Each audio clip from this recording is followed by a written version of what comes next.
यह कहानी है। गांव के एक कोने में एक पुराना गहरा कुआं था। लोगों का कहना था कि वह कुआं श्रापित था। सूरज ढलने के बाद वहां जाने की किसी की हिम्मत नहीं होती थी। उस कुएं के बारे में कहा जाता था कि रात के समय वहां से किसी औरत के रोने की आवाज आती है। रघु, गांव का एक जिज्ञासु युवक, इन कहानियों पर विश्वास नहीं करता था। उसने ठान लिया कि वह इस रहस्य का पता लगाएगा। एक अमावस्या की रात, जब पूरा गांव सो रहा था, रघु उस कुएं के पास पहुंचा। हवा ठंडी थी और वातावरण में एक अजीब सी घुटन थी। जैसे ही रघु कुएं के पास पहुंचा, उसे किसी के रोने की आवाज सुनाई दी। उसकी रीढ़ में ठंडक दौड़ गई, लेकिन उसने हिम्मत नहीं हारी।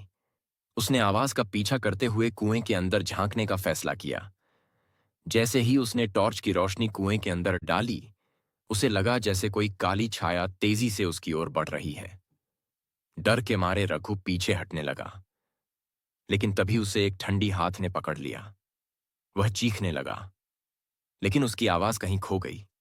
जब उसने पलटकर देखा, तो एक सफेद साड़ी पहने औरत, जिसके चेहरे पर गहरे घाव थे, उसे घूर रही थी। औरत ने कांपती आवाज में कहा, तुमने मुझे क्यों जगाया? अगले दिन सुबह गांव वालों को रघु का शरीर कुएं के पास पड़ा मिला। उसकी आंखें खुली थीं, मानो उसने कुछ भयानक देखा हो। गांव के बुजुर्गों ने कहा कि वह आत्मा उस कुएं में कैद थी और रघु ने उसे आजाद कर दिया था। अब गांव में एक नई दहशत थी। आज भी उस कुएं के पास से गुजरते हुए लोगों को ठंडी हवा और रोने की आवाजें सुनाई देती हैं। कहते हैं रघु की आत्मा अब उस कुएं के पास भटकती है।